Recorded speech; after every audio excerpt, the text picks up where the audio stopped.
Good morning, one and all, or good evening, or wherever you are. Um, yes, are you hearing me? This was a major issue last time, and I hope it isn't one now. Can someone give me a sign that you actually can hear my voice this time? What a mess that was last time. I'll assume you can hear me. Ah, good. Thank you, Douglas. Thank you, and glad that you're here. Those of you who are. I'm going to start right out with some questions from Kwahu. He raised some questions just here in the chat on the side here. I understand what let's say. Not everyone thinks in probabilities based upon evidence, and falsifiability never enters their minds. Do you think that it's incorrect to think that the beliefs we hold are personal biases? Um, I'll start with that last question. I think I am a personal bias. I actually think, remember, I'm doing this work from an attempt to understand as clearly as possible what the actual fuck we human beings are. What a living being is where I really start from. I think of it as deep etiology, a term that came to me this week. Etiology is about origins of things, and deep, I mean going all the way back to the fundamental difference between us and and chemistry as usual. And the difference is not energy or work. Physical work happens all the time. It's how that work is biased. In living beings, uh, there is a bias that is in any physical interaction. There are biases that are functions of shape, molecular shape, and things like that.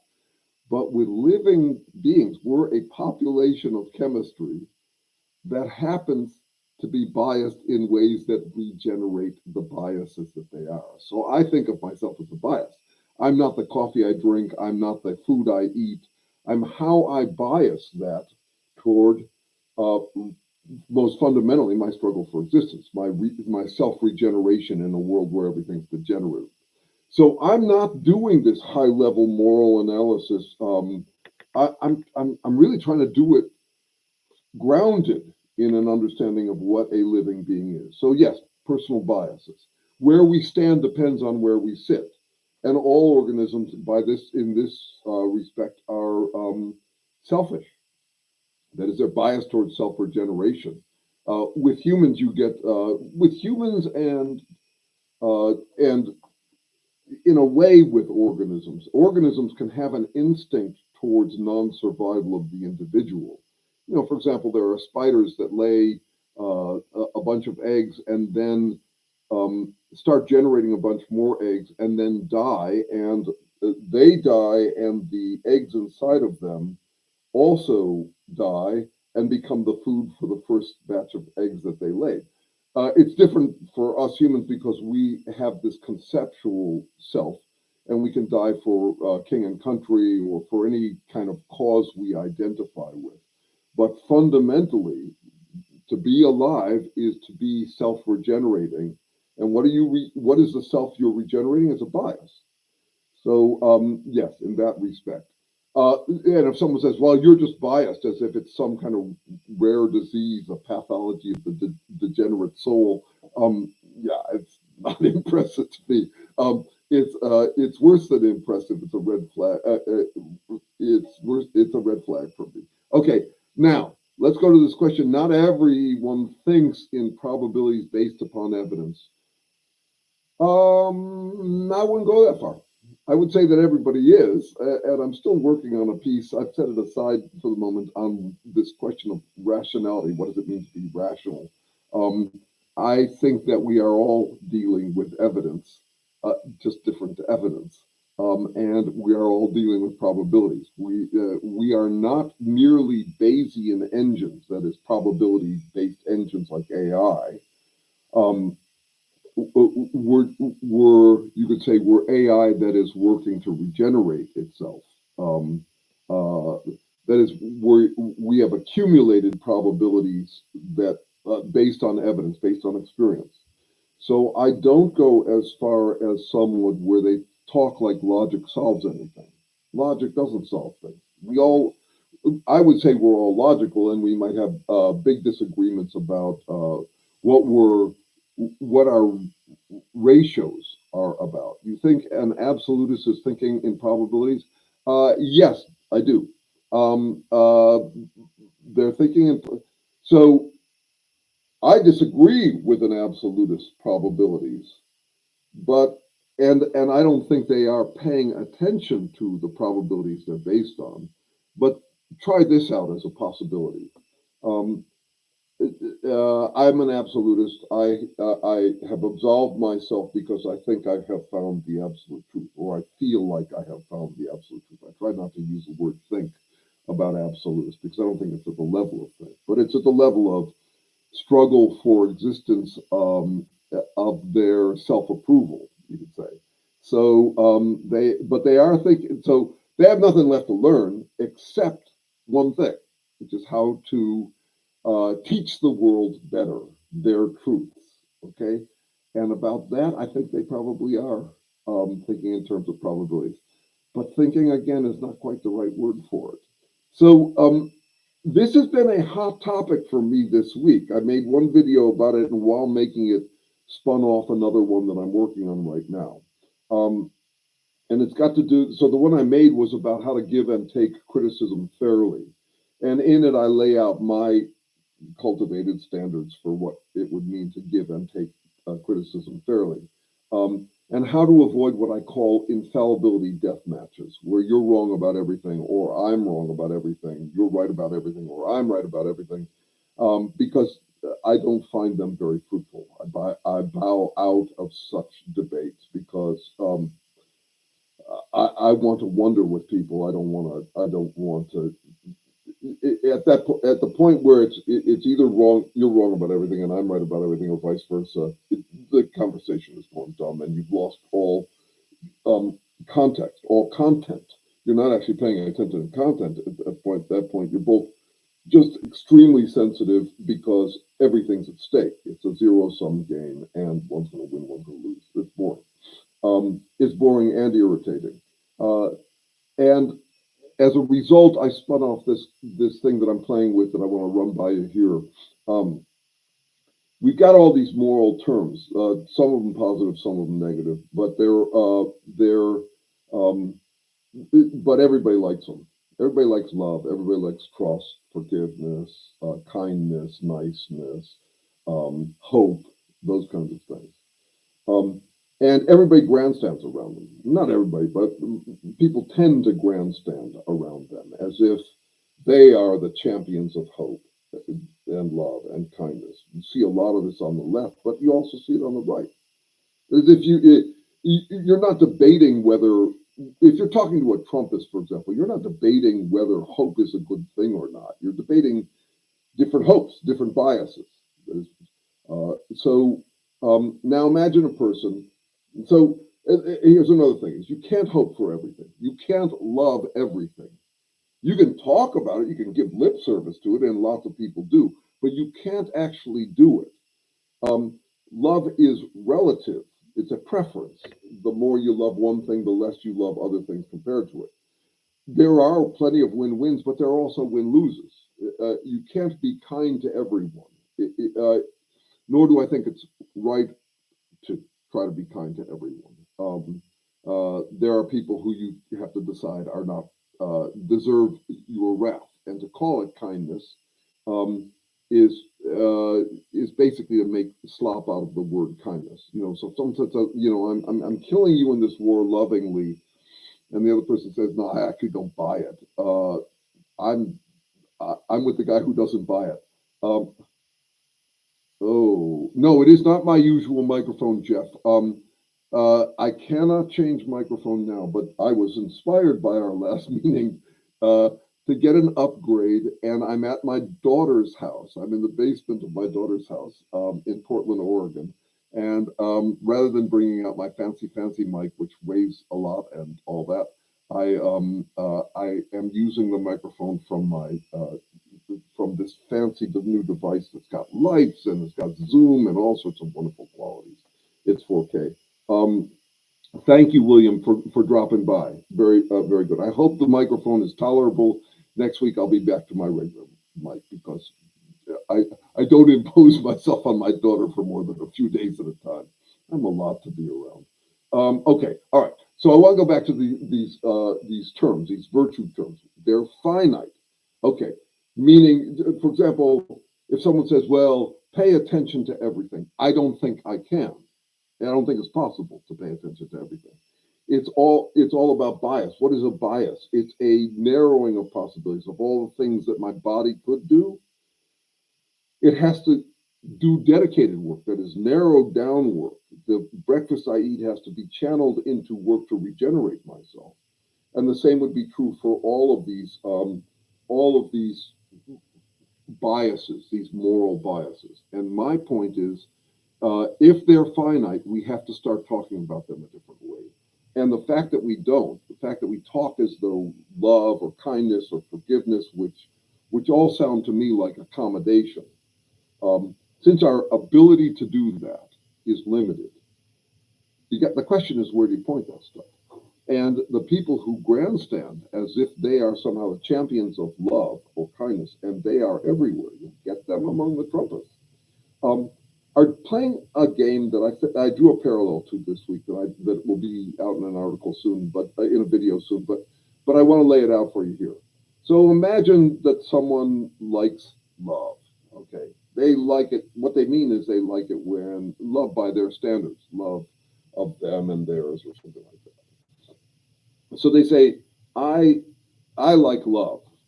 Like saying I like ice cream, and then they say, I think everybody should have love. I think everybody should have ice cream. Okay. Um, Let me transfer that over to money, because money we know is a finite currency that is fungible. You can buy anything with it. So if I said I like money, and I think everybody should have all the money they want, and I'm a good person because I think everybody should have money, right? Um, So suppose that you're doing dealings with someone who talks like that, and some nincompoop who says, "I like money. Money's good. I'm a good person because I think everybody should have money." And it's time for them to pay a bill to you. You provided them with a service, and they owe you money for it. And they say, "What the hell? You can try to deprive me of money? Don't you love money? Don't you think I should have money? You're so selfish." I think that's what we do with morality. I think that is the common understanding of morality and why we're having so much trouble dealing with these moral issues and having fruitful moral debates. This week, I lost or dropped two friends who did that. Standard. They were liberals. They're very liberal, and they're for freedom. Okay, they like freedom. Okay, so they want everybody to be free. And when you get into conversation with them, uh, they're they're talking like they are the crusaders for freedom. And at that point, and shame on me for not liking freedom because I don't like their freedom. I have standards around our interactions. Um, so because of that, I think we've gotten ourselves into a very serious muddle we cannot get out of by grandstanding about how we're for this or that vague virtue. For me, it's a question where you point that thing. Again, the fortune cookie test. When you read a meme that says kindness is the answer, um, I suggest that you add by my standards at the end of it, just like you add in bed at the end of a fortune cookie. Add by my standards for me and mine. That's what that's what we mean when we say I like kindness. It's all. I've come to think that all romance is self-romance. It's the dream of absoluteness. Okay. Okay. All right. I listened by.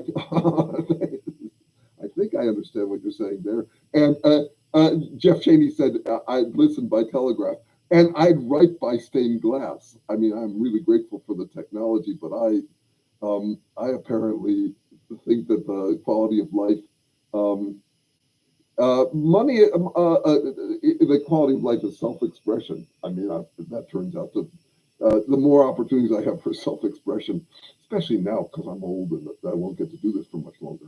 Okay, Michael de Sousa Cruz raises this question: money is not finite. That's interesting. I'm gonna have to think about that. Money as a currency is not finite, and actually, Michael, you're on an important point that I think is worth bringing up here. Um, uh, People often rail against capitalism as if it's the cancer that has killed the world, and I have to wonder about that because, from my perspective, all organisms for all of life have been competing and cooperating for resources, for physical resources, finite resources. I don't have that problem with reality because that's the reality I'm born into, and I'm trying to figure. I hold no higher God than reality, not even myself. I'm trying to get along with reality because adapt or die. Um, but I do recognize this problem with symbolic competent organisms like us. Money is a symbol. Status is a symbol. These are emergent with language. We end up with these infinite things. We can print as much money as we want. It's an intersubjective, semiotic, symbolic quality. Semiotic meaning that it's something we interpret. We interpret money as about something. So money is not finite, but my money is finite. So maybe the parallel breaks down at some point. Hello, Marcy. Good morning. Money is a credit debt relationship. Yes, but what I want to say, Michael, is that it's a symbolic um, credit debt relationship, and it's also interestingly optional. Trump doesn't pay all his bills. Um, that is, someone can. These days, I'm noticing. If you can get to the place where you are able to not care, or at least perform not caring about anything inconvenient, you are at an enormous advantage. Okay, so there are people who choose not to pay their debt, and I was just describing one. So someone says, I like money. Money's hella good. I think everybody should have all the money they want. I'm a good person because of it. How dare you ask me for money? That's the kind of I'm applying that to things like love. So a question back to you, Michael, would be: do you think that love is a finite resource or an infinite one? And I'm arguing it's finite. I spent a little time in Asia, and I think I might have mentioned this in the last. Uh, let's see. Someone said, I have more than you, therefore I am better than you." That's my point, Wiegand. That's my point, which is that when you're dealing with these abstractions that only humans can deal with, where they're not competing and cooperating for finite natural resources, but they're talking about abstract ones which you can imagine in the infinite. Um, then you get into all the status jockeying. So how can you have more money than someone else if it's actually an infinite resource? Um, I'm saying that as an individual, you're stuck dealing with the fact that you've got finite resources, you've got finite attention, you've got finite love, you've got finite kindness. If you look at those words like kindness, love, and all those, I think they all amount to accommodation. And you may be very enthusiastic about accommodating someone, about being kind to someone. In my youth, I was very kind to attractive women, um, much to my distraction. But it's still a finite resource for me to employ, and any form of accommodation. I cannot accommodate everyone. I won't, though I could talk as though I do, and I shouldn't. So I'm arguing. I'm making that point. Take it or leave it. Kick it and kick the tires on it, and all of that. Let's see.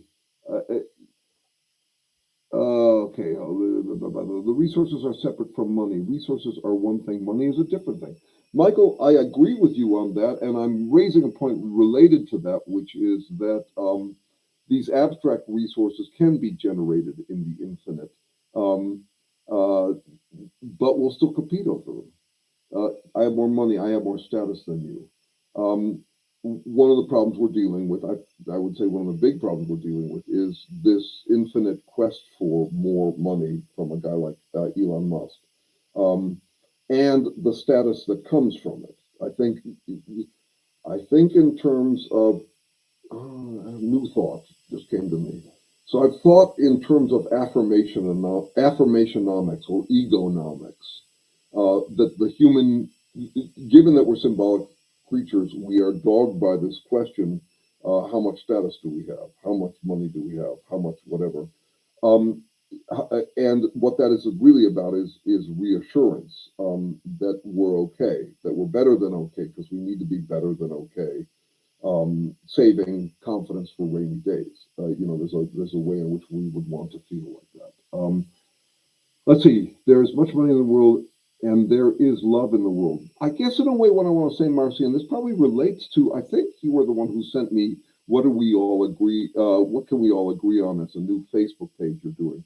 Um, uh, Back in the 80s, mentioned this in the last video I made. Back in the 1980s, people would say things like, "Why can't we all get along? We all want the same things."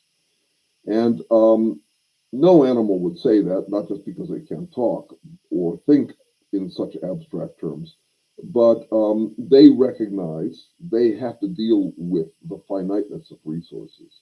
Uh, so, if there's a limited resource, like let's say in the human realm, I want to marry someone and have a monogamous relationship with them. You want to marry the same person and have a monogamous relationship with each other with them.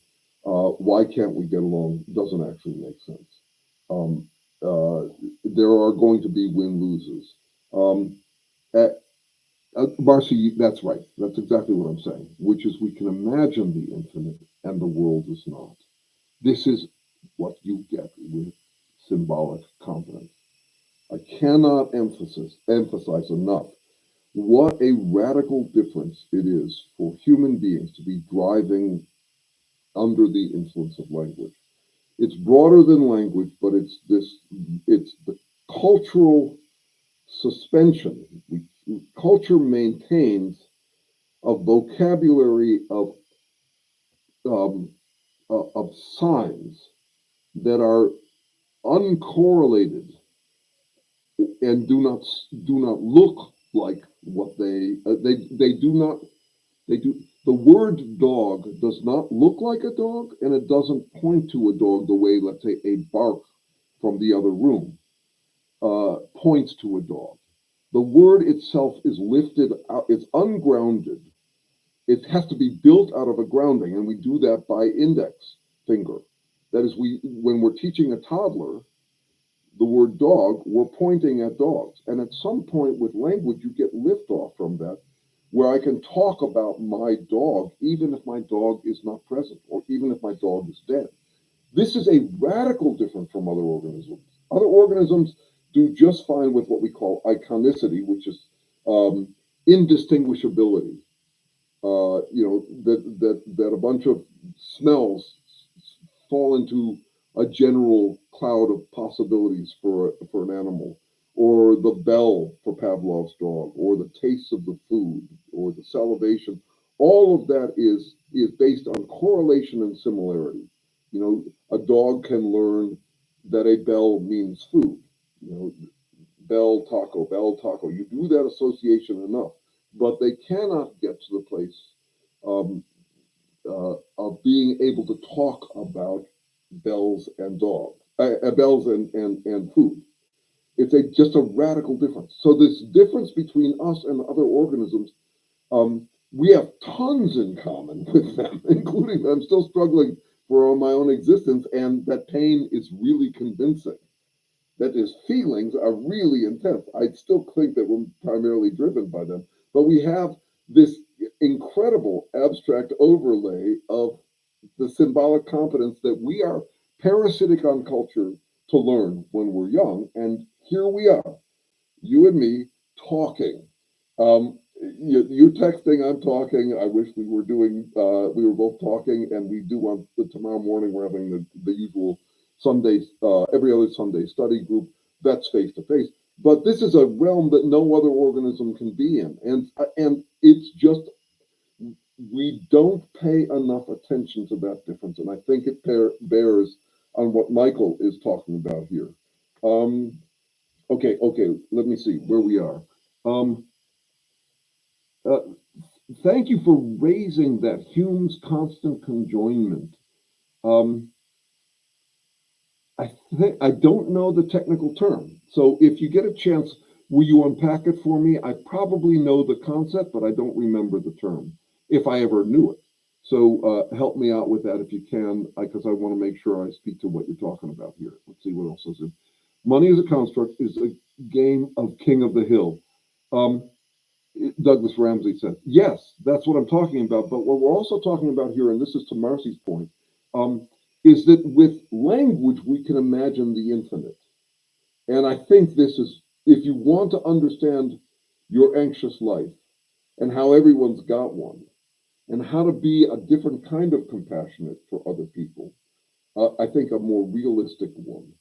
Just realize what it is for us to be running around in this symbolic realm. It's intense. So I can imagine all sorts of infinites, but the ones that would matter to my feelings a lot are infinite feel good versus infinite feel bad. And I can imagine a self-idealization. I can imagine it the infinite ultimate me. Um, and that's kind of what I'm talking about as a real problem for humans, is we can imagine the infinite, we can imagine the ideal, we can see where we fall short, and we can compensate by becoming legends in our own minds. So to me, the definition of a narcissist relates to this. Uh, uh, a narcissist isn't looking at themselves. They're looking at a self-idealization, and they're protecting that self-idealization like a vicious guard dog. So they become a split personality, neither of which are their real personality. They become, and I would say this is true in all of us to some degree. So it's not like there's a category called narcissist. I'm sadonarcissistic. I would argue that everybody is to some degree. And a lot of my work is trying to figure out how to exercise my sadonarcissism and manage it. I don't want to do this thing where, so the guy I was just describing, this thought experiment from a few minutes ago, I like selflessness. I think everybody should have, or I like affirmation. Let me take that one. I like affirmation. I think everybody should have affirmation. I've actually got a friend who says this. This became his whole campaign in his life, that everybody deserves all the respect they want. He feels very virtuous for championing that. But he would probably be a little testy uh, um, if I called him sadonarcissistic. I'm saying that we grandstand about how we want, everything good for everybody. Therefore, I'm a good person. Therefore, you should give me what I want. Is a real problem in this world, and it's not lifestyle branded. Anybody can do this. I keep on trying to point out the Trumpists are as full of hope and love and kindness as you, just about different things. There's and then me. I mean, I think they are vile toads, but that's not because they don't have hope or love or kindness or generosity. They're the kind of people who would say, "What do you mean I'm not generous? I think my fellow Trumpist deserves more than you deserve too. I'm very loving to my fellow tribesmen, my fellow cult mates. So I'm trying to get us beyond this kind of the blandishment we do with these terms. It's not working. It's not working, and it didn't work in the last election. We did the whole love, hope, kindness, change thing. Everybody's for change too, just different things. Um, we did that whole thing again. It worked with Obama. It didn't work with Hillary Clinton. Love trumps hate. Didn't work. Didn't work. And nor did it work in our system. Yeah, I mean, she won the popular vote. But I think that right now, a whole lot of us are fighting for exclusive rights to the virtue terms. And I'm saying, pay attention to where you point that shit. It really matters. We're all for love. We're all for change. We're all for keeping the same things the same. We're all for making America great again. We're all nostalgic for something. And we all like improvement. It doesn't mean anything. And there's an application of this I'm thinking about in terms of the fictions we enjoy. All of the fiction, in the fictions we enjoy, let's just take any kind of hero-grounded fiction. They are always for love and hope and kindness and generosity and all of this. And yet, if you're going to make an expensive movie, you want a broad audience for it. So you're not going to get any more specific than that they're for hope and love and kindness and all of that stuff. And you make handsome, you could say, sympathetic characters that you are defending. So I recently saw this at its most blatant in Gladiator 2. So there are poor kids who are suffering, and you become a champion for them, and then you see the hero slaughtering all of these other people who might have children. We're not paying attention to the right thing. We're all saying, yeah, no, that proves that I'm loving. And so, a study that haunts me is this one that shows that members of ISIS identify with the heroes in Hollywood movies. That's exactly what you would expect from them. Very few movies are actually partisan down below the level of let's be for love, let's be for kindness, let's be for generosity, that sort of thing. Okay, let's see. The Funky Notes is back. I just got off my Saturday gig. I'll be listening late on us. All right, thank you.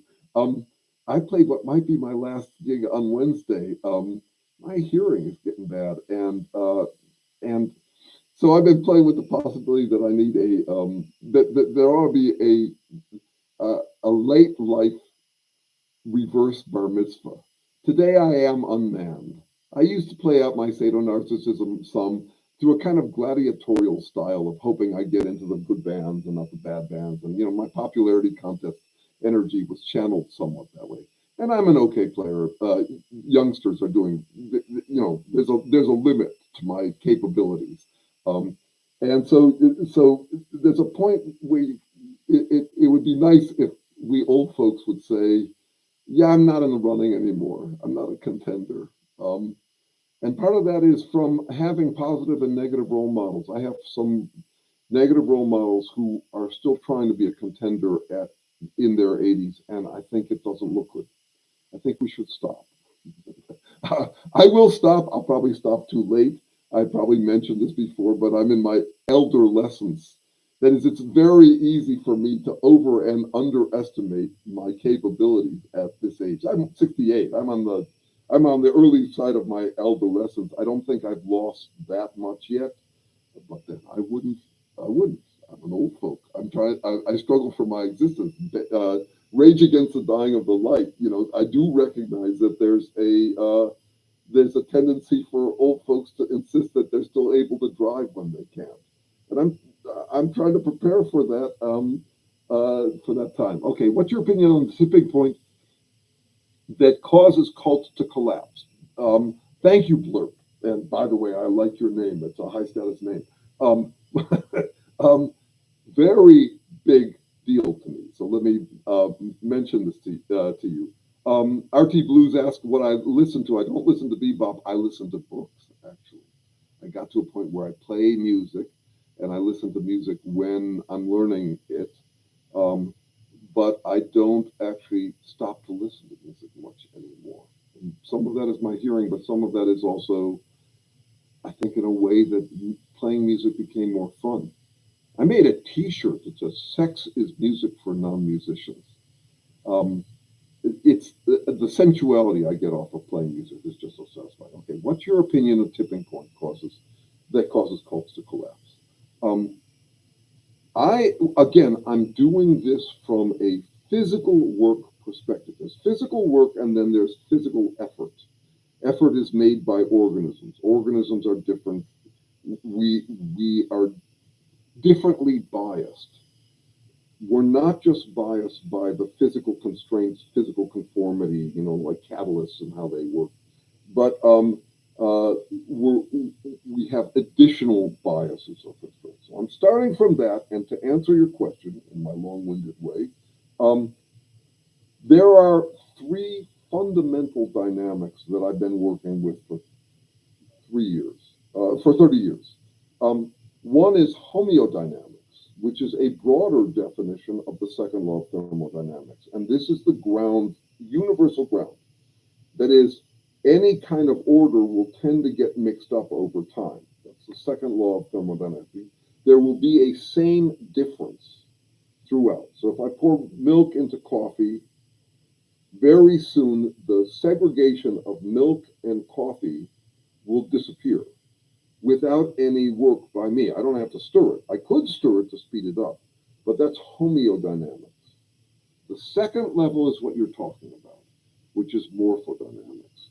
Morphodynamics will be so what happens in homeodynamics is constraints dissipate. Constraints being limited form. I'm a constraint, for example. I've got all sorts of variation, but I am biased or constrained to certain kinds of shape, presence and absence of matter. You're not likely to find matter for me over here when I'm sitting like this, right? That's a constraint. Okay, so homeodynamics is about constraint dissipation. Morphodynamics is about constraint propagation. So I can think of this in physical terms. It's not a living being yet. But I can also think of its social application. And what you're talking about is when you talk about, let's see, sorry, I'm looking for the word you used here. The self-undermining, that is the nature of morphodynamics. It's self-undermining. Think of it this way. A whirlpool at a drain in a bathtub is a constraint, a population level constraint that is a product of faster movement towards homeodynamics, faster draining, faster dissipation of the water that's in the bathtub. And it's called self-organization. A lot of research, a terrible term for it because there's no self there. And organization is an ambiguous term. I won't get into that right now. But what it does is it drains the bathtub faster.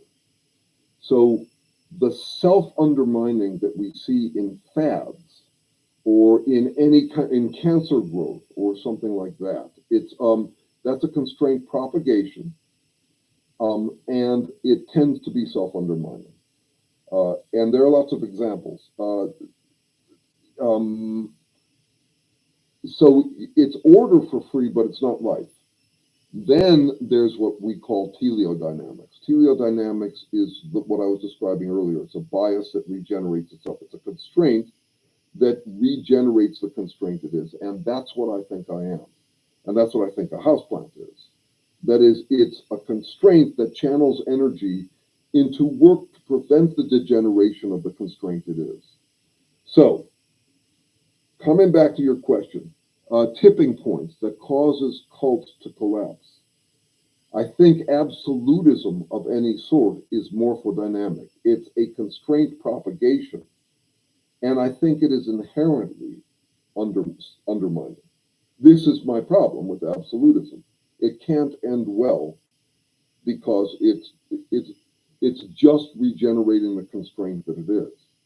It could kill me before, the Trumpists could kill me before I see it undermined, but I have high confidence that cult, or any cult, including a cult that would make me swoon because it agrees with my particular customized versions of hope and love and charity and kindness and niceness and all that sort of stuff, any of them are self-undermining. This is why I'm not paying attention to lifestyle brand. I'm not interested in lifestyle brand, and I'm not interested in this kind of blanket categorization that they're a cult because they disagree with me, or this guy's a narcissist because he doesn't love me. I do like this joke. It's a little vulgar.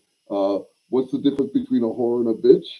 A whore will have sex with anybody. A bitch will have sex with anybody but you. Okay? So I do love those jokes that look like they're misogynistic and then they point right back at the dudes. Um, uh, uh, uh, how many men does it take to change the toilet roll? We don't know. It's never happened. That kind of thing. But anyway, where was I? I'm saying that any cult, the difference between a cult and a culture is this difference about absolutism. And the absolutism is where they become self-undermined. They become juggernauts in a wiggly world.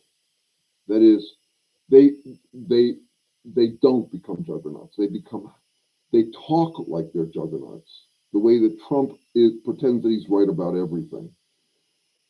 But it frees them to be as squirrely as they want. They wiggle around any which way to pretend they're always right. But and that would be true of any cult.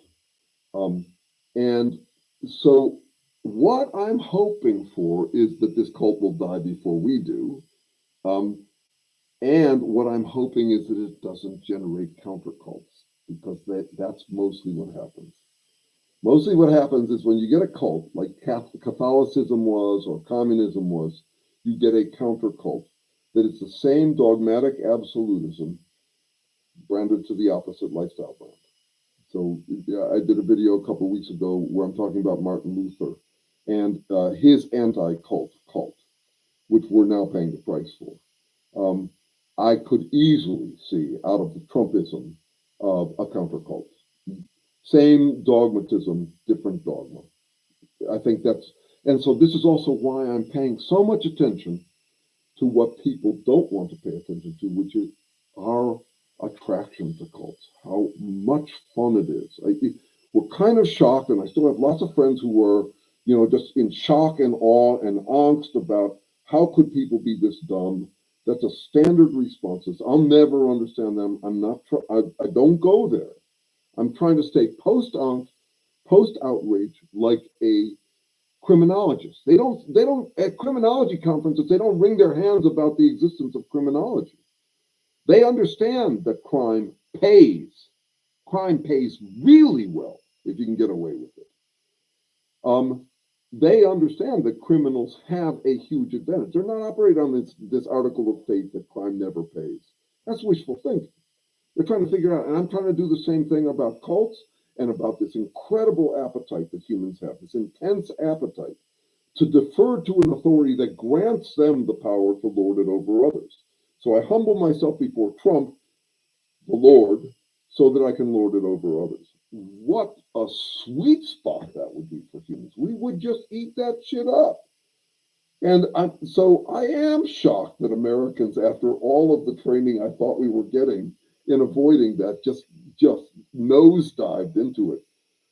But I don't want to stay shocked for long, because I was also predicting this. This is exactly what I predicted. I thought it would take a few years longer, but I swear I knew this early on. And like 20 years ago, I was writing, I wish that we had a large print asshole. I wish we had someone as blatantly, obviously nasty as this guy, because then maybe I could get humans interested in this fundamental topic, which is we really like that stuff. We eat that stuff up for our lifestyle brand, not for our enemies' lifestyle brand. They're fools. They're cults, but we're not. They're narcissists. Their narcissism is beneath us. No, humans would love that. We are sadomasochistic to some degree or another. And if you think you aren't, please tell me if you think you're not, or you think you know someone who's truly selfless and really only cares about others. But I think that it's what you get when you cross strong emotions like this animal has with language, is that you get exactly what we're getting. And this would be true anywhere in the universe. This would be true of any language using organism, any organism that is able to conceive of the infinite, to conceive of the ideal. You would get exactly what you're getting. So this is actually related to the what they call the Fermi paradox. Where are the extraterrestrials? We should have contacted them by now. Where's the intelligent life? What is intelligent life? I think what we mean by intelligent life is life that uses language of some sort or another, some kind of symbolic competence, not just icons, similarities, not just indexes like index finger, like pointing at a dog, so that a kid gets to understand the difference between dogs and non-dogs. Um, Once you get to that business where you can talk in the abstract and I can convey to you in an instant, you'll totally get it, a rhinoceros in a tutu spinning the universe on its horn, you can do that. No other critters can do that. And it makes our lives a clusterfuck. And I think that as a result, symbolic species like ours are likely to be very short lived. I made a hopeful video about that. I made two actually, but the one I would recommend is called R&Dism. Sometimes I make up religions. I'm an atheist, but I like to make them up. And in this one, God is trying to figure out how to make a sustainable planet, and she's been experimenting for a while with symbol competent organisms that could maybe become stewards of the planet. But she keeps coming into this problem, which is once you give them language by which they can think about what's good for all humankind or all of life, they tend to go off in these culty directions and imagine all sorts of shit. It's because it's terrifying. To have language is a terrifying thing. That's where my compassion comes from for my fellow humans. Even the Trumpists I do battle with. I recognize we are incredibly anxious as a species because we can imagine all of these real and fantasy, fictional threats and missed opportunities. We're all trudging through a sandstorm of mojo eroding possibilities. All the things we can conceive of that no other creature can. And then we can compensate for that by getting cultish or getting narcissistic, and coming up with reasons why we're legends in our own minds. Why does we deserve more? Okay, let's see. Sorry, I'd be interested in hearing which solutions the firm may pay. Oh, so Kyle, I just laid it out, but I don't know how thorough I'm being because I'm bouncing around here. But uh, I think a big one is here. Try this out as a more concrete example. I bet that many times in the universe, the most likely cause of extinction has been climate change and climate change denial. Why would I say that? Well, the capacity to develop symbolic competence would be late arriving in any organism. And because we are constraint maintaining, we actually leave fossil fuels. Any organism would leave fossil fuels. And if you gain symbolic competence, you will also hugely enhance your technical competence. They emerge in parallel in us, our tool use and our language, but the combination is intense. So you'd discover those fossil fuels, you'd figure out how to use them, you'd burn through them faster than you can afford to, and you would come up with rationalizations for keeping on going the way we are now. And so my solution to the Fermi paradox is actually something like that. I mean, they would have discovered some of the things that would be life-threatening, and climate change would be one. And then they would go into denial. So the myth of the frog in boiling water doesn't apply to frogs. It definitely applies to humans. Why? Because with language, we can rationalize anything we do. And with emotions, we would want, our greatest prayer would be, grant me one good reason for what I just did or what I wanted to do, what I want to do. That's what you get with symbols. So that's my answer. But let's see. Okay, thank you, Kyle. Let's see. Doesn't apply to. Does this apply to large language? Uh, Great question from Robophonic. Okay. Robo is an important prefix for me. I think humans have robo envy.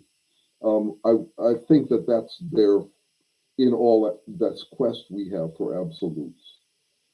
Robots don't feel things. They're not at risk. They're not actually teleodynamic. They're not a constraint that channels energy into regenerating the constraint that they are. I mean, just just for an illustration of the difference between us and a machine. Um, Imagine a movie of someone from death to beyond, as you're watching a corpse decay. And then imagine reversing that movie, so playing it backwards. That's job one for Jeremy Sherman, is regenerating myself faster than I would otherwise degenerate.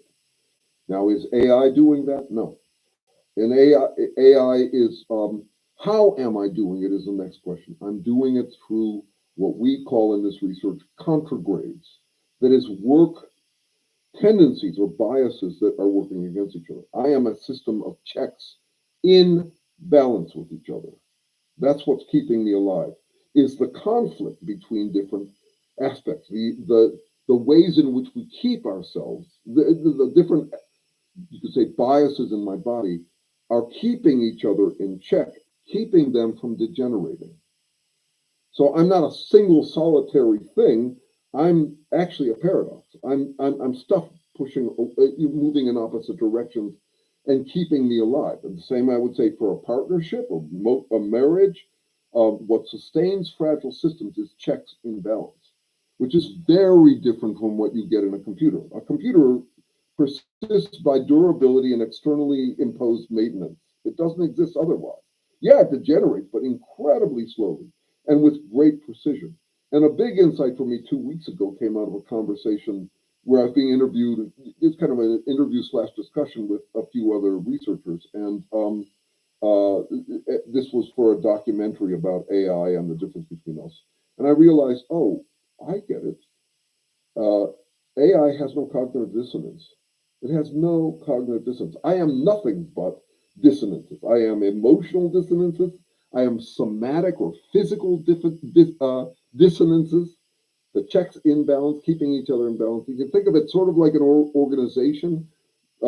Organizations I do not think of as selves, but think of how the different departments and employees keep each other in check. Um, that is, I have this expectation from you, don't do just anything. Maintain the constraint you are that delivers me this, and I'll deliver this to you. And we're doing, an organization does that in the context of a larger society where it is also doing that. That is, you could say the butcher, baker, candlestick maker business is also contragrade. So it's things that are keeping each other in check, maintaining each other. Um, I, so in a way, we're talking about bioeconomics. That is the internal ways in which we do that for ourselves. Um, so, so I'm going to be writing an article this week on God, Musk, and AI, and robo envy. Robo envy is the way we would wish that we were like robots. And this is right back to Marcy's point, which is that we can imagine the ideal. And the ideal for us would be very similar to what the Buddhists talk about, as how they show you what enlightenment looks like through their stories, for example. It's someone who always calmly makes the perfect move. Um, it's Superman. It's that would be the ideal. It's what the absolved soul imagines that they'll have in heaven, is that they will have done the right thing, they will have graduated, they'll have no more cognitive dissonance. That's what you buy with billions. That's what we have imagined God is. And that is what AI is showing us. So I am much less concerned about AI than I am about the human craving to be like AI, to never make a flawed move, to never have doubts or anxieties anymore, no cognitive dissonance. I think that's a real problem. Is robo envy. Okay. We're all hypocrites. The difference is they don't they don't believe they are. Marcy, just coming back to that for a second. Yeah, you remember I have this fundamental challenge, which is it it's koan-like, which is that there are two kinds of people: those who recognize we're all the same, and those who don't recognize we're all the same. I'm both. I'm stuck with that. So yes, I am dealing with absolutists who will. It's not just they don't believe they are. They are at pains. They are addicted to pretending they're not, and they found the simplest possible way to do that. To be an absolute hypocrite that is willing to say anything and change your insistence 1 minute after you said it. All you need is to be consistent about one thing and one thing only, which is your declaration that you're consistent. So, just to tie this back to the concept of God, can God create a puzzle so hard he can't solve it if he's all knowing? If can God build a mountain if he's all powerful? Can he build a mountain so large he can't move it? The theological answer is he wouldn't. He has no cognitive dissonance like that. He stays away from that kind of cognitive dissonance. He's one. He's one. So that's why I don't think that God was created in man's image. I think he was created in an asshole's image. That is, he's an absolute, and he's a perfect absolutist too because he's supernatural. No one can challenge anything you say about God. You can say anything about him, and you can say that he's biased your way and that you're aligned with him. Um, and he's super, so he can solve everything. That's just that's the expression of that capacity we have for idealization that no other organism on Earth has. And I would suspect that gods would be a cultural artifact anywhere. The imagination of a god, a name droppable ally who is always right, righteous, and mighty. And since he's righteous, he's got no hypocrisy. That would they would be invented by any intelligent life form anywhere in the universe, just because of the nature of symbols. Okay. Um,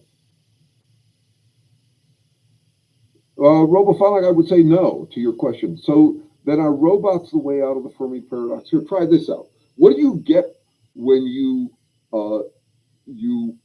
pour a jillion AI supercomputers on a sterile planet? A sterile planet. Computers are not trying to do anything. AI is not trying to do anything. It's got no skin in the game because it's durable. It doesn't have to regenerate itself. It's not at risk at all. It's not even at risk. It's not even having to do its work to stay plugged into the wall. We supply it infinite energy. It's very different from a living being that has to scrounge.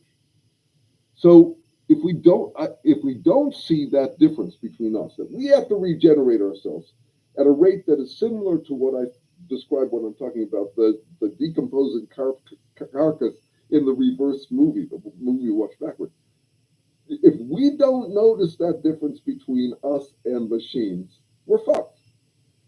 Because we will assume that we're machines and we'll start talking like them and we'll defer to AI like it's a god and it's our god. It's on our side because you can always get whatever you can get any answer you want out of it.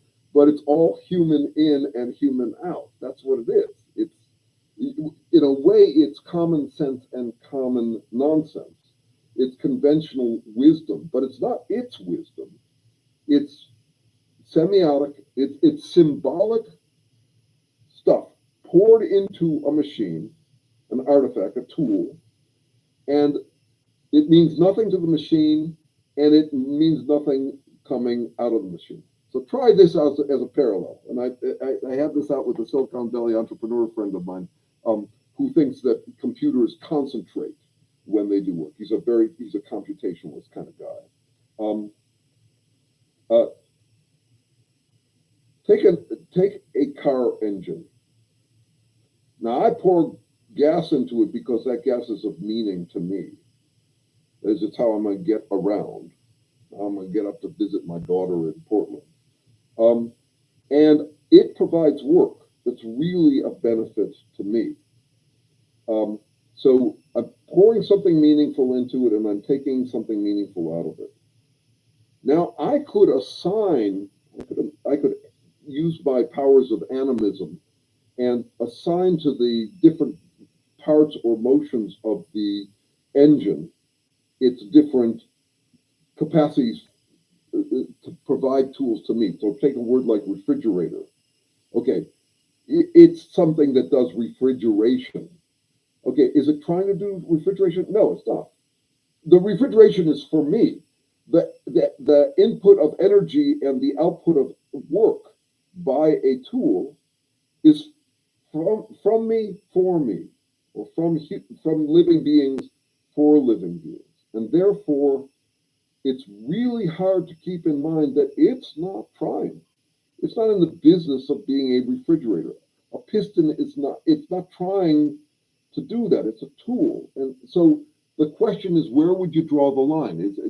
Well, standard answer is, well, this is called panpsychism. Everything in the world is trying.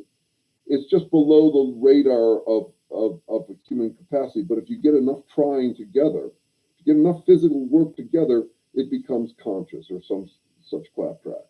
Um, okay, many burdens on you. I call this eventual massivism or thresholdism. You cross a threshold, and suddenly the thing is recognizable as trying. This is what panpsychists would argue. And I'm saying, no, it's not like that. And if it is like that, what the fuck about a hurricane? What are you going to do about all the incredible quantities of work you get in astronomical phenomena? You say that all that's conscious is a mere question of quantity. So really, if you're going to tell me that AI is trying to do something, um, you have to tell me, okay, then are you going to say also that an engine is? How about a hammer? Is a hammer trying to do anything? I mean, it's a tool. I put effort into making it, and I get effort out of it, but it's not. It's a tool. So the difference between artifacts and and living beings is really important to me. Okay, sorry. Chip in brain. Um, like God speak to me. My God is more than yours. I'm reading Douglas here, and the ideal is the answer will be given, which releases human. Yes, yes. So Doug, you're on to another one of these things. In science, we talk about the advantages of not falsifiability. That is, if the argument is that if a theory can't be proven wrong, there's no example that um, doesn't uh, no example, no instance that couldn't prove it wrong, then it's not really a theory. That's really useful. It's a useful concept. Karl Popper came up with it. But I think we underappreciate the advantage of non-falsifiable theories. Uh, God works in mysterious ways. It's all God's will would be a typical example of that. Another one would be that's the universe trying to teach me something. Um, we love that shit because we love absolutes that give us perfect comfort. We love non-falsifiable theories, and Trump is just the embodiment of a non-falsifiable theory. No one could ever prove him wrong about anything by his standards. We love that stuff for the same reason we love absoluteness. And that absoluteness I've recognized recently is absolution, freedom from responsibility, and because we found the absolute truth, which is why I think Trumpism is by far the most woke movement this country has ever had to suffer through. Those guys talk like they've found the absolute truth, and therefore they're absolved, and therefore they're just like Trump. They're never wrong. They're always right. Um, so yeah, that's a major challenge, and I don't believe we're going to make much progress by saying um, it's don't do that. It's not fun. It's incredibly fun. It is the ultimate relief. You can't say I'm not going to buy the argument. Trump is really sad inside. I maybe he is. I doubt it. I doubt it because it's so satisfying. To me, that's like saying to say uh, choose morality or choose morality. Um, Decide to be a non-hypocrite because hypocrisy feels bad is like saying don't eat pizza. Pizza tastes bad.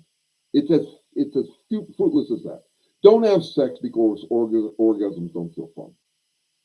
I have to admit that this absolution would be lots lots of fun. If you can, and it's easy to get there. Um, all you have to do is dress up your anxiety um, as bravery. Just employ bravado, and don't care about anything inconvenient to you. Don't allow any cognitive dissonance. Offload all cognitive dissonance onto the people who challenge you. And if you do that, you are in the catbird seat. You are living the life of Riley. It's just so sweet, and we're fucked if we cannot figure out better ways to get people off of that robo envy addiction to absoluteness. It's remember I've noted that heroin was so named because it makes everyone feel like a hero, everyone who uses it. And I think that Trumpism is probably a more addictive drug than heroin. Um, just think of what you'd have to do to wean yourself off of that stuff. And it doesn't make me any more cynical than I naturally am. It makes me lead a study group where we're trying to figure out, okay, how would you ever wean people? What would be the halfway house you could get people to so they could drop their absolution? How can you eke out even a thimbleful of curiosity from people who have fallen all the way into the joys of incuriosity? Um, are there any hooks left? Can you find any curiosity in them? I think of them not as the emperor with no clothes. I think of them as a suit of armor. It's a clothes. It's a stuffed shirt that's stuffed with nobody. That is, they're hiding and they're pretending that they are just whatever lifestyle brand they're addicted to, and often with a deference to God or someone who to give that look of humility about it so they can lord it over you. And I don't need them curious about what I think. I'm not trying to argue with them that they should believe what I believe. I will not get into that infallibility death match with them. I'm just seeing if I can get them curious about anything on the topics where they're addicted. Lots of people are not addicted to all topics. Trump is an example, and he's offering this example to everyone. And we're going to see what happens. It's not just all the firings that we're dealing with. It's all the assholes we're dealing with. The people who get on the Trump train or on the liberal equivalent of it, the countercult that could arise here, where I'm seeing it rising among my friends. Hypersensitivity, hyper prickliness. I just think it's going to be up for all of us. Once you're in there, man, it'd be hard to get out. It'd be hard for me to get out. I see a little talk here about statistics, and I want to just mention that statistics are crucial. They're wonderful. They're way more realistic, and yet they don't actually solve things the way we think they do. Logic, statistics, math, they're all dealing in discrete distinctions. They're an engineering tool, just like AI or computers with their bits and bytes. That is highly discrete. And nature is actually much mushier than that, much more ambiguous than that, much more continuous than that. And once again, what you pour into those tools will yield you different outcomes. So if someone says, I do not have a use for the people who say, well, they're not being rational, or I have a use for the people. I don't have a use for this argument. They're not looking at facts. They're not being rational. They're not being statistical. I'm afraid it doesn't solve it. We've been part of our appetite for absolutism going way back to the beginning of writing has been the hope that logic or math, Pythagoras comes up with math, and then Socrates, Plato, Aristotle are playing with logic, which is a version of it. They're playing at that level. It's already in the very abstracted realm. And so suppose we let's see if this relates. Okay, I'm sitting with you, and I'm smoking a cigarette.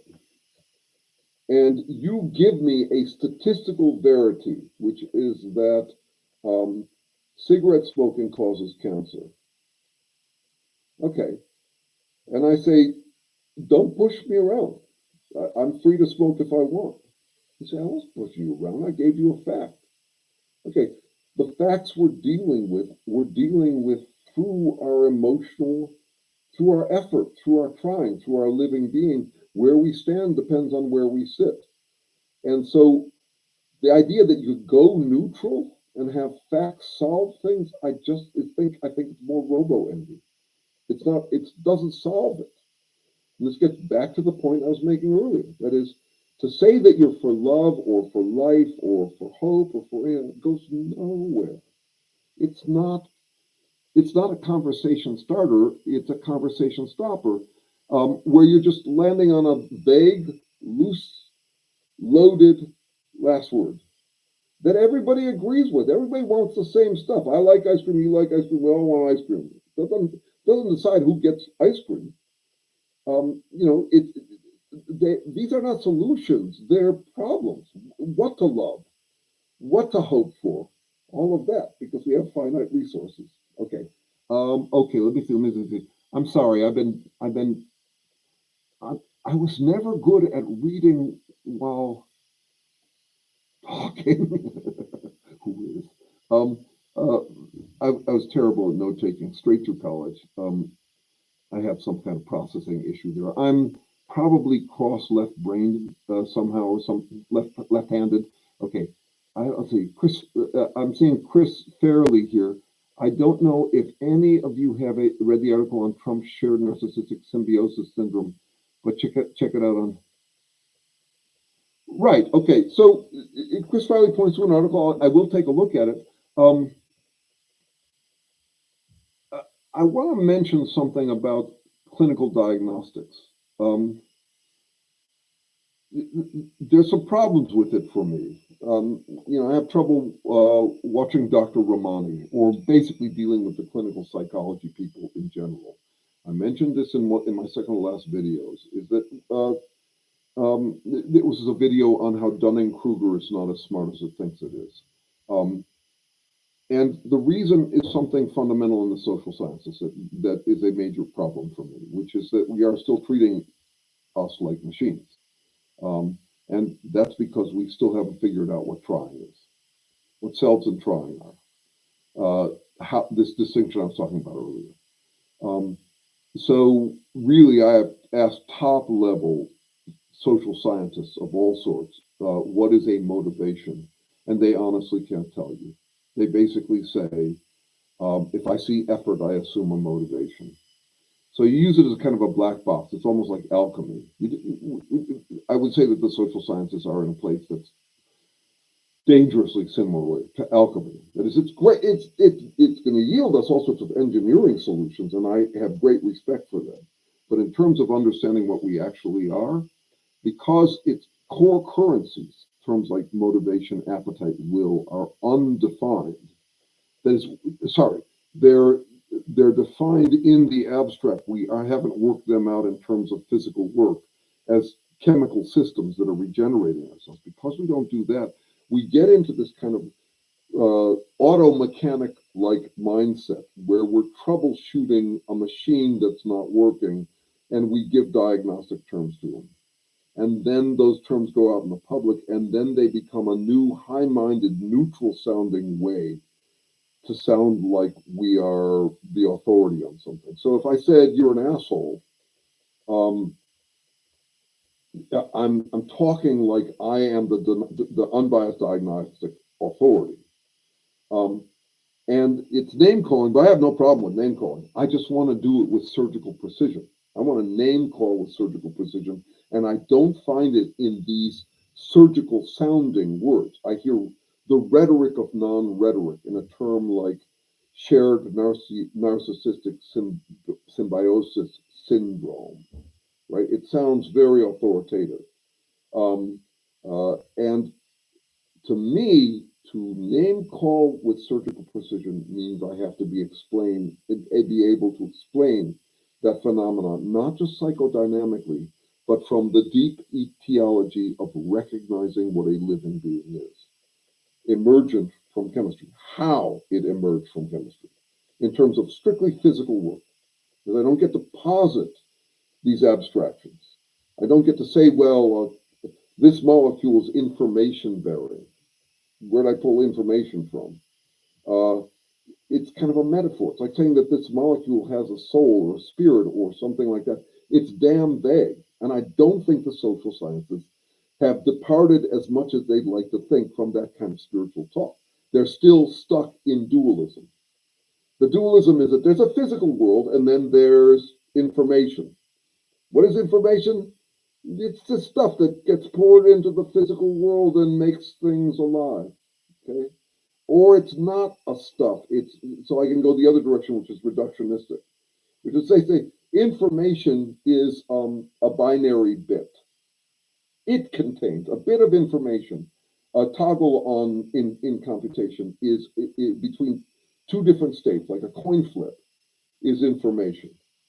It's the same problem that I was talking about earlier around AI. Is whether it's one coin flip or a gazillion, or the problem with statistics as well, or a gazillion. It doesn't matter. It's not information until it's about something for some self effort. This information is not in material, it's in a self's capacity to interpret that material. And so I've got to explain selves, and until I do, I am playing these abstract games at a high level and often doing it through a kind of self-dealing where, I wrote 1,000 articles for Psychology Today, and as a result, because I was looking for audience, I was paying attention to what articles were most popular. The two most popular topics were how to revive your sex life or the spark in your partnership, and how to diagnose your ex as a narcissist. So I wrote articles about how to diagnose narcissism diagnosers, because it's back to that vulgar joke I used a minute ago. They're not into you, and therefore they're a narcissist. Okay, so just my perspective, and I should remind you also, I'm terrible at reading while talking. I'm trying to keep the conversation going, and so if I didn't get to something that you've posted here that you want me to deal with, please get in touch with me. Just email, just copy it from here and paste it into an email to me. I swear I'll get to it. It's just I'm trying to keep the pace here. So I see Renegade 4.io saying something here. That comment feels like. Let's see. That comment about the leftist counter cult gives me pause. Thank you. I feel a little susceptible to that after all. Thank you for that. Me too. This is all, what I'm doing is basically a broader Me Too movement. We're all doing this stuff. This is us. Okay, so I was caught by an early online entertainer. Okay, so I don't know if I spoke to what you're talking about, Renegade, but the word renegade is another interesting one. This came up. I was playing with a Lego set with my grandkid, and they're using the word renegade. And my grandkid's 7 years old. But we're already on this question. Renegade, once again, sounds like a hero. Renegade for what? Trump is a renegade, so trying to get beyond the kinds of the easy characteristics that any of us can claim for ourselves. So I'm a leftist warrior, I'm a renegade, I'm a rebel, whatever. Be careful where you fucking point those things. For what? Rebel for what? Because that's where the debate is between us. We all want love. We all want these things. I probably mentioned this before, perhaps even here. When I see any of those positive terms or the negative terms, my mantra is always throw. So if I see someone say, always be kind, I translate it to always throw. Why always throw? If you saw a meme that on social media that said, always throw, your obvious question is what? Because throw is a verb that requires an object. With words like be kind or love or any of those, you can have an object, but it's not required. You can say love children, or you can say just love. And that's why I'm doing it. Careful where you point it. It's not about whether you love or hate things.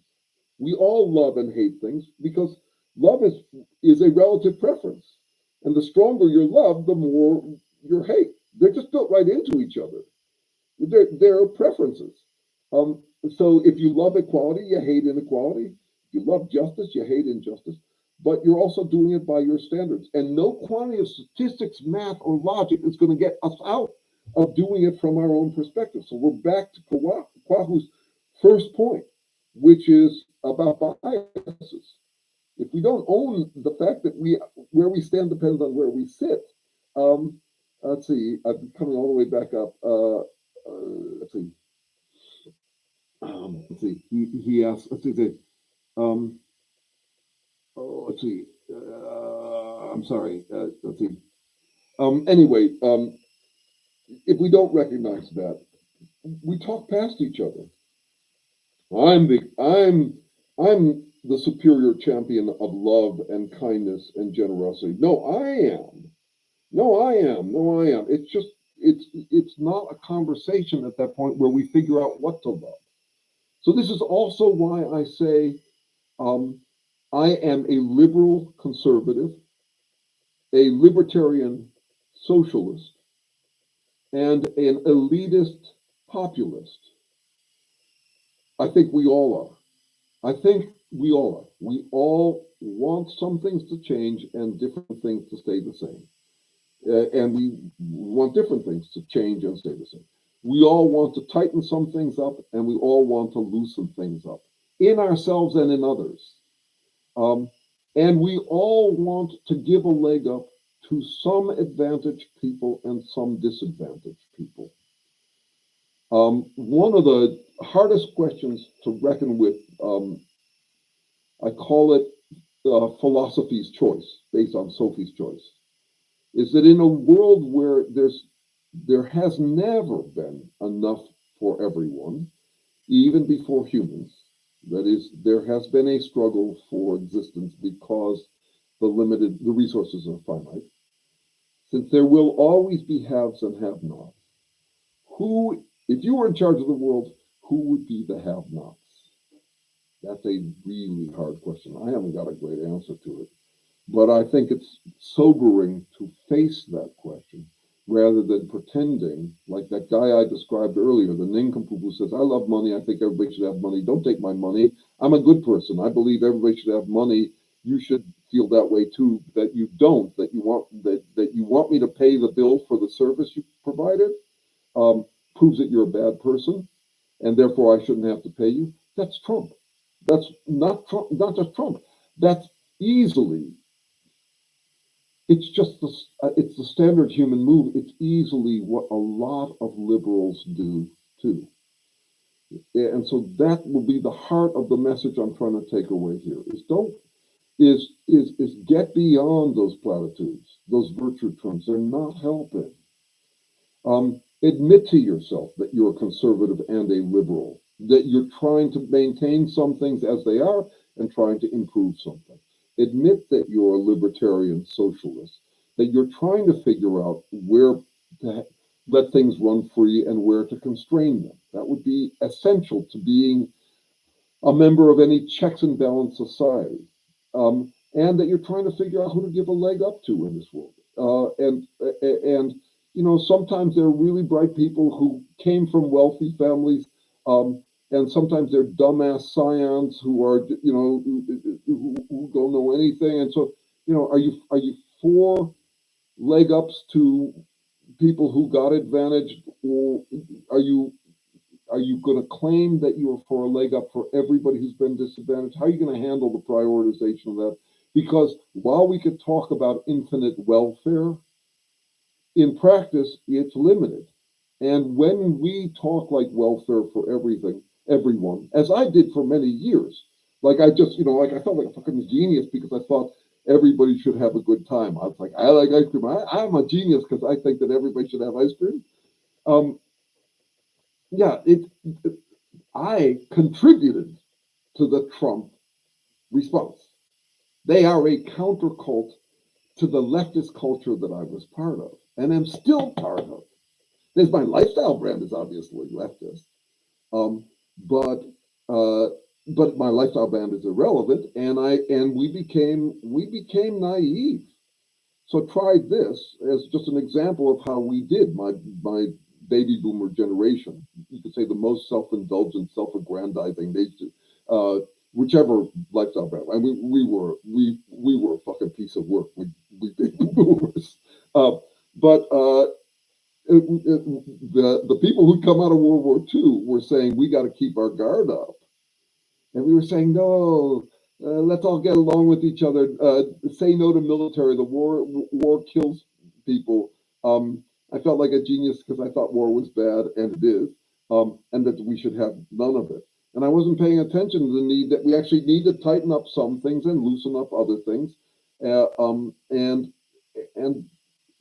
And now that's the question. That's the question I'm trying to get you to ask.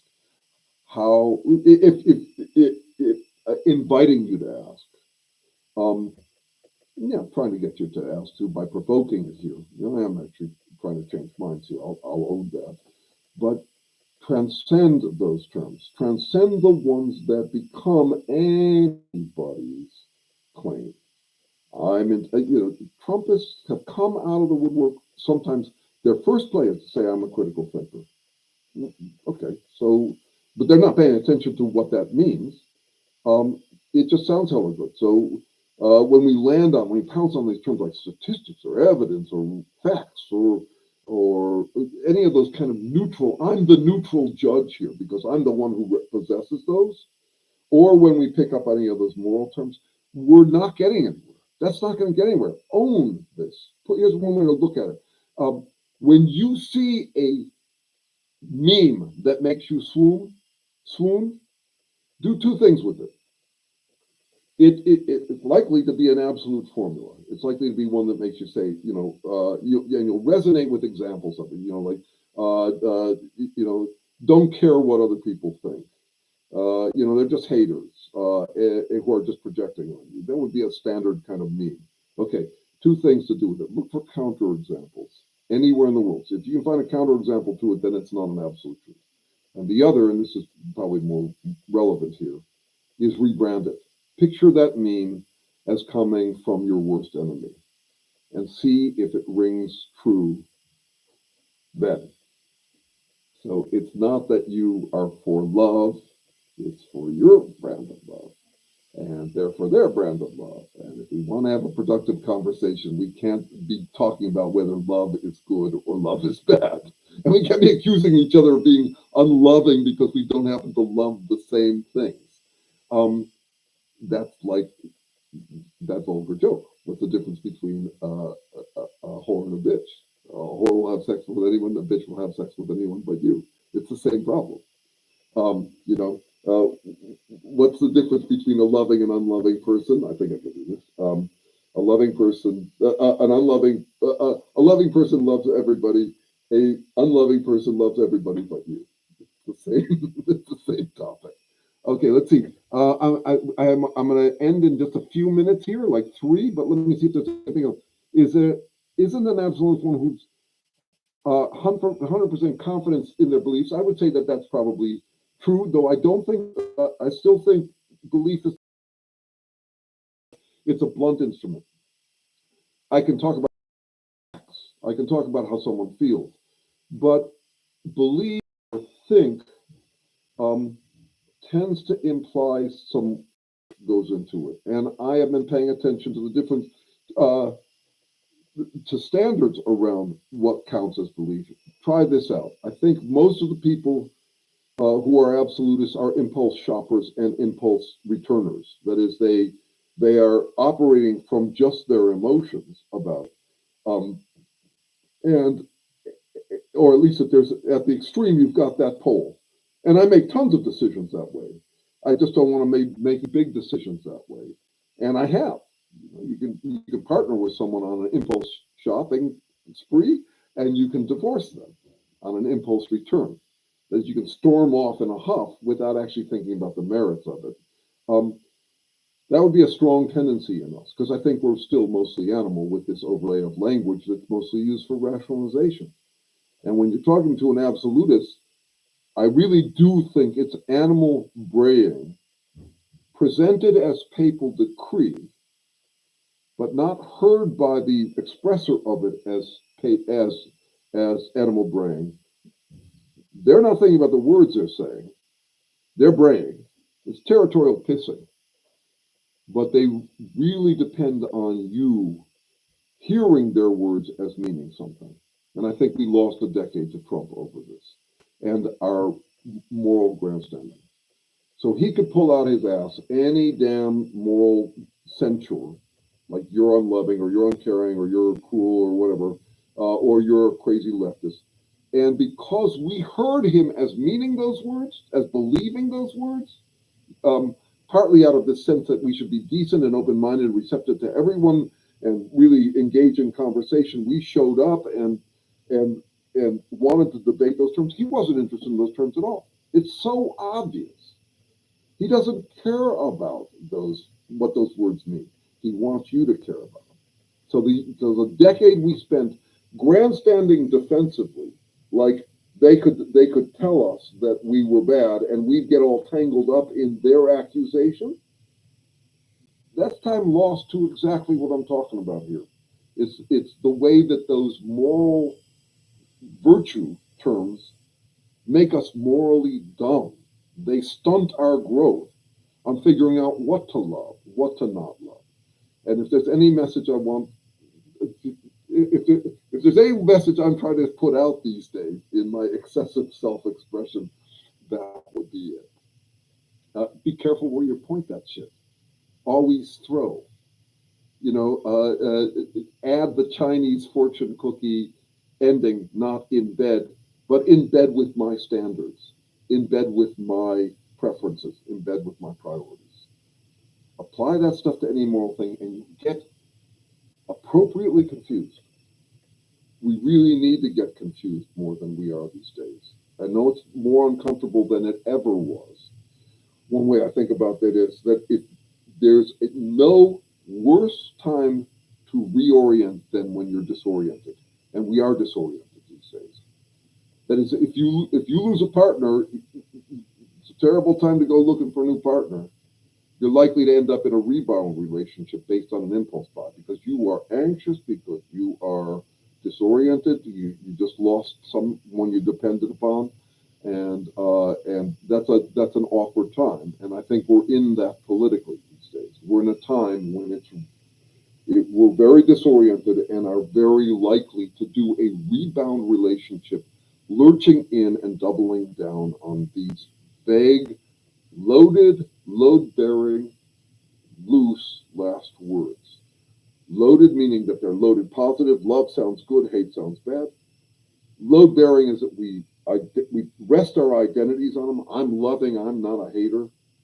Uh, Incredibly loosely defined, and usually defined in that abstract way where you can imagine it infinite love. I'm for love. I think everybody should have all the love and ice cream they want. That makes me a good person.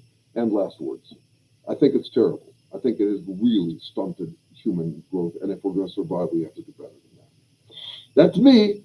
I don't have to agree with anything I say here. Continue to kick the tires. Engage with this content, and try it out on yourself and see if it fits. And if it doesn't fit, first of all, drop it is an option. But the other is challenge me on it. I'm way out on a limb here saying stuff like that the social sciences are still like alchemy. I depend on your criticism. I mean, I'm at the perfect age to become a total dipshit. At 68, that's when people fall off the deep end. So I actually depend on you kicking the tires on this stuff. And even if we all agreed, I'd still have to depend on it. It's not like, because we could just be the lifestyle brand that agrees with this stuff. Think it up a notch. Keep on thinking it up. Give me ideas that build off of this or that break down this stuff. I need it. That's why I'm here, and that's why I hope you're here too. All right, this has been a blast. I had a great time, and I'm glad that technology worked better this time. And I'll be back to my usual haunts and my usual microphone next week. I'm doing this every week. I should have done this earlier. I got two requests of you. Tell me if you find this time better, 9 o'clock as compared to 11 o'clock. I'm trying to figure out a time when, and I'll probably just need to vary it, though not haphazardly. I plan to keep on doing these every week as long as there's any interest in them. There's a study group that meets tomorrow. It's free. It's people trying to figure out how to eke out curiosity from absolutists. Also, if you have any suggestions, I'm groping in the dark for what works and doesn't work in video making.